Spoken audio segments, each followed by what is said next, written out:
Hi friends, ಎಲ್ರಿಗೂ ನಮಸ್ಕಾರ. ಮಕ್ಕಳುಗಳು ತರಕಾರಿ ಸೊಪ್ಪು ತಿನ್ನಲ್ಲ ಅನ್ನೋದು ಅಮ್ಮಂದಿರ ಕಂಪ್ಲೇಂಟ್ ಇದ್ದಾಗ ಈ ರೀತಿ ಪಾಲಕ್ ಸೊಪ್ಪು ಉಪಯೋಗಿಸ್ಕೊಂಡು ಒಂದು ಸಲ ಪೊಂಗಲ್ ಮಾಡಿ.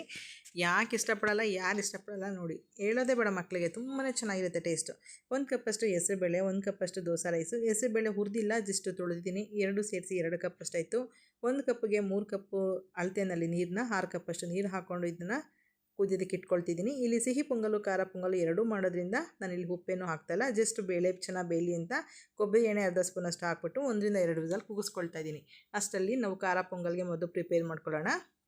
ಹಸಿಮೆಣ್ಸಿಕಾಯಿ 1 3, ಕರಿಬೇವಿನ ಸೊಪ್ಪು ಸ್ವಲ್ಪ, ಶುಂಠಿ ಒಂದು ಅರ್ಧ ಇಂಚಷ್ಟು, ಮೆಂತ್ಯ ಕಾಳು 1/4 ಸ್ಪೂನು, 1 ಟೇಬಲ್ ಸ್ಪೂನಷ್ಟು ಜೀರಿಗೆ ಇದೆ. ಮೆಣಸಿದ್ರೆ ಒಂದು ಅರ್ಧ ಅಥವಾ 3/4 ಟೇಬಲ್ ಸ್ಪೂನಷ್ಟು ಮೆಣಸನ್ನು ಹಾಕ್ಕೊಳ್ಳಿ. ಮೆಣಸಿನ ಪುಡಿ ಇರೋದ್ರಿಂದ ನಾನಿಲ್ಲಿ ಮೆಣಸನ್ನು ಉಪಯೋಗಿಸ್ಕೊಳ್ತಾ ಇಲ್ಲ. ತರಿಯಾಗಿ ಪೇಸ್ಟ್ ಮಾಡ್ಕೊಳ್ಳಿ, ನೀರು ಹಾಕೋ ಅವಶ್ಯಕತೆ ಇಲ್ಲ.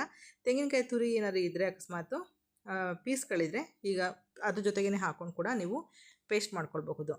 ನೀರು ಹಾಕೋದು ಬೇಡ. ನಾನಿಲ್ಲಿ ಮೆಣಸಿನ ಪುಡಿನ ಇವಾಗ ಪೇಸ್ಟಿಗೆ ರೆಡಿ ಮಾಡಿ ಇಟ್ಕೊಳ್ತಾ ಇದ್ದೀನಿ. ಒಂದೇ ಸಲ ಒಗ್ಗರಣೆ ಮಾಡೋದಕ್ಕೆ ಈಸಿ ಆಗುತ್ತೆ. ಹಾಗಾಗಿ ಸ್ವಲ್ಪ ಹಳದಿ ಪುಡಿ ಕೂಡ ಹಾಕ್ಕೊಂಡಿದ್ದೀನಿ. ಇಂಗು ಇವಾಗಲೂ ಕೂಡ ಹಾಕ್ಕೊಳ್ಬಹುದು ಅಥವಾ ಕೊನೆಯಲ್ಲಿ ಕೂಡ ಹಾಕ್ಬೋದು, ಫ್ಲೇವರ್ ಚೆನ್ನಾಗಿರುತ್ತೆ. ನಾನಿಲ್ಲಿ ಪಾಲಕ್ ಸೊಪ್ಪನ್ನ ಕಡ್ಡಿ ಸಮೇತನೇ ತೊಗೊಂಡಿದ್ದೀನಿ. ಸೊಪ್ಪು ತೊಗೊಳ್ವಾಗ್ಲೇ ತುಂಬ ಬಲ್ತಿರೋಂಥ ಸೊಪ್ಪು, ತುಂಬ ದಪ್ಪ ಕಡ್ಡಿ ಇರೋಂಥ ಸೊಪ್ಪು ತೊಗೊಬಿಟ್ರೆ ಎಲೆ ಅಗಲ ಇರುತ್ತೆ. ಕಡ್ಡಿ ತುಂಬ ದಪ್ಪ ಇದ್ದರೆ ಅದನ್ನ ಒಂದು ಸಲ ಮುರಿದು ನೋಡಿ, ತುಂಬ ನಾರು ಬಂದರೆ ಅದನ್ನು ಹಾಕೋದು ಬೇಡ.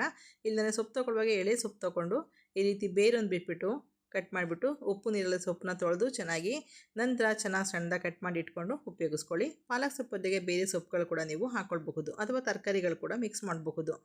ನಾನಿಲ್ಲಿ ಸ್ವಲ್ಪ ಎಣ್ಣೆ 1 ಸ್ಪೂನಷ್ಟು 2 ಸ್ಪೂನಷ್ಟು ತುಪ್ಪ ಹಾಕ್ಕೊಂಡು, ತುಪ್ಪಕ್ಕೆ ನಾವು ಏನು ಪೇಸ್ಟ್ ಮಾಡಿದ್ದೀವಿ ಅದನ್ನೆಲ್ಲ ಹಾಕ್ಕೊಂಡು ಮಿಕ್ಸ್ ಮಾಡಿ ನಂತರ ಸೊಪ್ಪು ಕೂಡ ಹಾಕ್ಕೊಂಡಿದ್ದೀನಿ. ಸೊಪ್ಪು ಕೂಡ ಹಸಿದಿರೋದ್ರಿಂದ ಬೇಯಬೇಕಾಗುತ್ತೆ.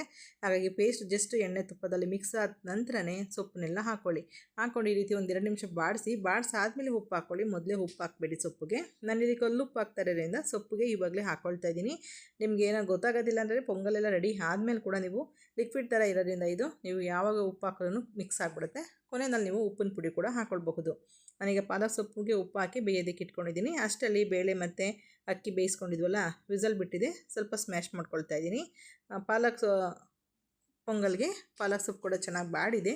ನಂತರ ಸ್ವಲ್ಪ ಕೊತ್ತಂಬರಿ ಸೊಪ್ಪು ಹಾಗೆ ಹಸಿ ತೆಂಗಿನಕಾಯಿ ತುರಿನ ಹಾಕ್ಕೊಳ್ತಾ ಇದ್ದೀನಿ. ಈ ಪೊಂಗಲು ಸಾಯಂಕಾಲ ತನಕ ಇಟ್ಟರು ಕೂಡ ಹಾಳಾಗಲ್ಲ, ತುಂಬಾ ಚೆನ್ನಾಗಿರುತ್ತೆ. ನಮ್ಮನೆ ಪೊಂಗಲ್ ಸ್ವಲ್ಪ ಖಾರವಾಗಿ ಇರುತ್ತೆ, ತುಂಬ ಸಪ್ಪೆ ಥರ ಎಲ್ಲ ಮಾಡೋದಿಲ್ಲ. ಇದಕ್ಕೆ ಮೊಸರು ಬಜ್ಜಿ ಅಥವಾ ಚಟ್ನಿ ಇದ್ರೂ ಕೂಡ, ರಾಯ್ತ ಇದ್ರೂ ಕೂಡ ತುಂಬಾ ಚೆನ್ನಾಗಿರುತ್ತೆ. ನಾನು ತುಪ್ಪ ಜಾಸ್ತಿ ಹಾಕೋದ್ರಿಂದ ರಾಯ್ತ ಮತ್ತು ಮೊಸರು ಬಜ್ಜಿ ಏನು ಅವಶ್ಯಕತೆ ಇರೋದಿಲ್ಲ. ನಾನು ಎಷ್ಟು ಬೇಕೋ ನೋಡಿಕೊಂಡು ಅಕ್ಕಿ ಮತ್ತು ಬೇಳೆ ಮಿಶ್ರಣನ ಹಾಕ್ಕೊಳ್ತಾ ಇದ್ದೀನಿ. ನಾನು 3 ಹಸಿಮೆಣ್ಸಿಕಾಯಿ, 1 ಸ್ಪೂನ್ 3/4 ಸ್ಪೂನಷ್ಟು ಮೆಣಸಿನ ಪುಡಿಗೆ ಎಷ್ಟು ಅದ ಬೇಕಷ್ಟು ಬಿಸಿ ನೀರು ಹಾಕ್ಕೊಂಡು ಮಿಕ್ಸ್ ಮಾಡ್ತಾಯಿದ್ದೀನಿ. ಅದ ನೋಡ್ಕೊಳ್ಳಿ, ತುಂಬ ಸಪ್ಪೆ ಆದರೂ ಚೆನ್ನಾಗಿರಲ್ಲ, ಖಾರ ಕಮ್ಮಿ ಆದ್ರೂ ಖಾರ ಜಾಸ್ತಿ ಆದ್ರೂ ಚೆನ್ನಾಗಿರಲ್ಲ. ಹಾಗಾಗಿ ನೋಡಿಕೊಂಡು ನೀವು ಹೆಚ್ಚಿಸ್ಕೋಬೇಕಾದಾಗ ಬಿಸಿ ನೀರು ಕಾಯಿಸಿರೋಂಥ ಬಿಸಿನೀರು ಹಾಕ್ಕೊಂಡೆ ಹೆಚ್ಚಿಸ್ಕೋಬೇಕು. ಪೊಂಗಲ್ಲು ಸ್ವಲ್ಪ ಬಿಸಿಬೇಳೆ ಮತ್ತು ಪೊಂಗಲ್ ಎರಡೂ ಬೇಳೆ ಹಾಕಿರೋ ಕಾರಣ ಒಂದು 10 ನಿಮಿಷ ಬಿಟ್ಟು ಜಾಸ್ತಿ ಬೇಗ ಗಟ್ಟಿಯಾಗಿಬಿಡುತ್ತೆ. ಸ್ವಲ್ಪ ಹಿಂಗನ್ನು ಹಾಕ್ಕೊಂಡು ಚೆನ್ನಾಗಿ ಮಿಕ್ಸ್ ಮಾಡ್ತಿದ್ದೀನಿ. ಸೊಪ್ಪು ಜೊತೆಗೆ ಅಕ್ಕಿ ಬೇಳೆ ಮಿಶ್ರಣ ಎಲ್ಲ ಮಿಕ್ಸ್ ಆಗಿ ಈಗ ಒಂದು ಚೆನ್ನಾಗಿ ಕುದಿ ಬರಬೇಕು. ಅಲ್ಲಿವರೆಗೂ ಮುಚ್ಚಿಟ್ಬಿಟ್ಟು ಕುದಿಸ್ಕೊಳ್ಳಿ.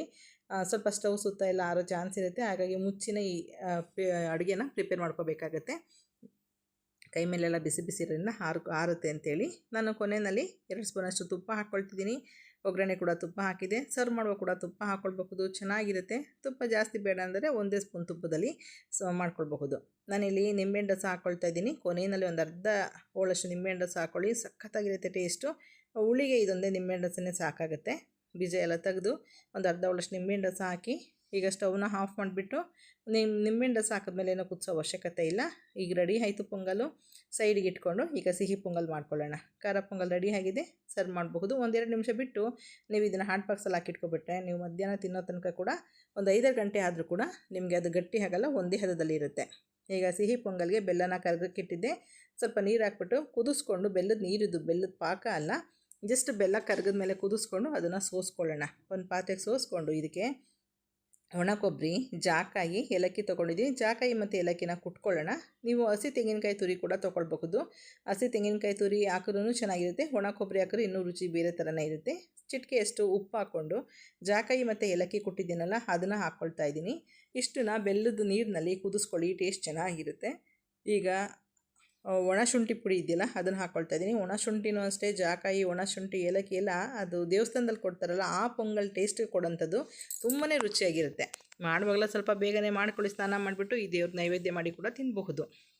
ಈಗ ಪಾತ್ರೆ ಚಿಕ್ಕದಾಗಿದ್ದ ಕಾರಣ ಕುಕ್ಕರ್ಗೆನೇ ಬೆಲ್ಲದ ನೀರನ್ನ ಹಾಕ್ಕೊಳ್ತಾ ಇದ್ದೀನಿ. ಇನ್ನು ಡ್ರೈ ಫ್ರೂಟ್ಸ್ನು ಕೂಡ ಫ್ರೈ ಮಾಡಿ ಹಾಕ್ಕೊಳ್ಬಹುದು. ತುಪ್ಪದಲ್ಲಿ ಫ್ರೈ ಮಾಡೋಕ್ಕಾಗಲ್ಲ ಅಂದರೆ ಹೀಗೆ ಕೂಡ ಅನ್ನದ ಜೊತೆಗೇ ಹಾಕ್ಕೊಂಡು ಕೂಡ ಮಿಕ್ಸ್ ಮಾಡಬಹುದು ಡ್ರೈ ಫ್ರೂಟ್ಸ್ನ. ನಿಮ್ಮ ಚಾಯ್ಸ್ ಅದು. ಈಗ ಎಲ್ಲ ಮಿಕ್ಸ್ ಮಾಡಿಕೊಂಡು ನೋಡಿಕೊಂಡು ನೀರು ಎಷ್ಟು ಬೇಕೋ ನೋಡಿಕೊಂಡು 1-2 ನಿಮಿಷ ಕುದಿಯೋದಕ್ಕೆ ಇಟ್ಕೊಳ್ಳೋಣ. ಅದು ನೋಡ್ಕೊಂಡು ನಂತರ ಒಂದು 50 ml ಅಷ್ಟು ಹಾಲು ಹಾಕ್ಕೊಳ್ತಿದ್ದೀನಿ. ಪೊಂಗಲ್ಗೆ, ಸಿಹಿ ಪೊಂಗಲ್ಗೆ ಹಾಲು ಹಾಕಿ ಮಾಡಿ ಸಖತ್ತಾಗಿರುತ್ತೆ ಟೇಸ್ಟು. ನಾವು ಈ ಥರ ಪೊಂಗಲ್ಗಳನ್ನೆಲ್ಲ ಕಡಲೆಕಾಯಿ ಕಾಲದಲ್ಲಿ ಕಡಲೆಕಾಯಿ ಕಿತ್ತಾಗ ಹೊಲದ ಹತ್ರ ಎಲ್ಲ ಮುನಿ ಮಾಡಿದಾಗ ಅವಾಗ ಮಾಡ್ತಿದ್ರು ಹಳ್ಳಿ ಕಡೆ ಎಲ್ಲ. ಹಾಲು ಹಾಕ್ಬಿಟ್ಟೇನೆ ಪೊಂಗಲ್ ಮಾಡೋದು ತುಂಬಾ ಚೆನ್ನಾಗಿರುತ್ತೆ ಸಿಹಿ ಪೊಂಗಲ್ಲು. ಮುನಿ ಮಾಡಬೇಕಾದಾಗ ಈಗಲೂ ಸಿಹಿ ಪೊಂಗಲ್ನ ಇದೇ ರೀತಿ ಹಾಲು ಹಾಕಿನೇ ಮಾಡ್ತಾರೆ. ಡ್ರೈ ಫ್ರೂಟ್ಸ್ ಎಲ್ಲ ಹಾಕ್ಬಿಟ್ಟು ಒಲೆಯಲ್ಲಿ ಮಾಡ್ತಾರೆ. ತುಂಬ ಚೆನ್ನಾಗಿರುತ್ತೆ ಅದು. ಮುನಿ ಮಾಡೋರಿಗೆ ಅದು ಗೊತ್ತಿರುತ್ತೆ. ನಾನಿಲ್ಲಿ ಡ್ರೈ ಫ್ರೂಟ್ಸ್ನೆಲ್ಲ ತುಪ್ಪದಲ್ಲಿ ಬಾದಾಮಿ, ಗೋಡಂಬಿ ಮತ್ತು ದ್ರಾಕ್ಷಿ 3 ಸ್ವಲ್ಪ ಫ್ರೈ ಮಾಡಿಬಿಟ್ಟು ಹಾಕ್ಕೊಳ್ತಾ ಇದ್ದೀನಿ. ನಾನು ಆವಾಗಲೇ ಹೇಳ್ದಂಗೆ ತುಪ್ಪದಲ್ಲಿ ಫ್ರೈ ಮಾಡಿನೂ ಹಾಕಬಹುದು. ಹಾಗೆ ಕೂಡ ನೀವು ಪೊಂಗಲ್ ಜೊತೆ ಕೂಡ ಬೇಯಿಸ್ಕೊಂಡು ಕೊನೆಯಲ್ಲಿ ತುಪ್ಪ ಹಾಕಬಹುದು. ನೋಡಿ, ಪೊಂಗಲ್ ಒಂದು 5 ನಿಮಿಷ ಬಿಟ್ಟಿದ್ದಕ್ಕೆ ಇಷ್ಟು ಗಟ್ಟಿಯಾಗಿದೆ ಅಂತೇಳಿ ಖಾರ ಪೊಂಗಲು. ಹಾಗೆ ಸಿಹಿ ಪೊಂಗಲು ಈಗ ಮಾಡಿರೋದ್ರಿಂದ ಸ್ವಲ್ಪ ತೆಳುವಾಗಿದೆ. ಆದಷ್ಟು ನೀವು ಟಿಫನ್ ತಿನ್ನೋಕ್ಕಾಗಿಲ್ಲ ಅಂದರೆ ಬಿಸಿ ಮಾಡ್ಕೊಂಡು ತಿಂದರೆ ಟೇಸ್ಟ್ ಚೆನ್ನಾಗಿರಲ್ಲ. ಹಾಗಾಗಿ ಹಾಟ್ ಬಾಕ್ಸಲ್ಲಿ ಹಾಕಿಟ್ಬಿಟ್ಟು ನೀವು ಯಾವಾಗ ಬೇಕೋ ಆವಾಗ ತಿನ್ನಬಹುದು. ಪೊಂಗಲ್ಲು ಜೊತೆಗೆ ಒಂದು ಆಮ್ಲೆಟ್ ಕೂಡ ಹಾಕ್ಕೊಂಡಿದ್ದೀನಿ. ತುಂಬ ರುಚಿಯಾಗೈತೆ. ಬ್ರೇಕ್ಫಾಸ್ಟ್ ಹೆಲ್ದಿ ಬ್ರೇಕ್ಫಾಸ್ಟ್ ಆಯಿತು, ಸಂಡೇ ಸ್ಪೆಷಲ್ ಅಂತ. ತಿನ್ನೋರು ಯಾರೋ, ಈಗ ನಾವೇ ಕೆಲವೊಂದು ಸಲ ಮಕ್ಕಳಿಗೆಲ್ಲ ಬಡಿಸ್ತೀವಿ, ನಮಗೆ ತಿನ್ನೋದಕ್ಕೆ ಟೈಮ್ ಇರೋದಿಲ್ಲ. ಆವಾಗ ಸ್ವಲ್ಪ ಹಾಟ್ ಬಾಕ್ಸಲ್ಲಿ ಹಾಕ್ಕೊಳ್ಳಿ. ನಮ್ಮ ಹೆಲ್ತ್ ಕಡೆ ಕೂಡ ನಾವು ಗಮನ ಕೊಡಬೇಕಲ್ವ. ಕೋನೆಯಲ್ಲಿ ತಿನ್ನೋಷ್ಟೊತ್ತಿಗೆ ರುಚಿನೇ ಇರೋದಿಲ್ಲ. ಹಾಗಾಗಿ ಮಾಡಿದ ತಕ್ಷಣ ಹಾಟ್ ಬಾಕ್ಸಕ್ಕೆ ಸರ್ವ್ ಮಾಡಬಹುದು. ಓಕೆ ಫ್ರೆಂಡ್ಸ್, ವಿಡಿಯೋ ನೋಡಿದ್ದಕ್ಕೆ ಎಲ್ರಿಗೂ ಧನ್ಯವಾದಗಳು. Okay, bye, thank you.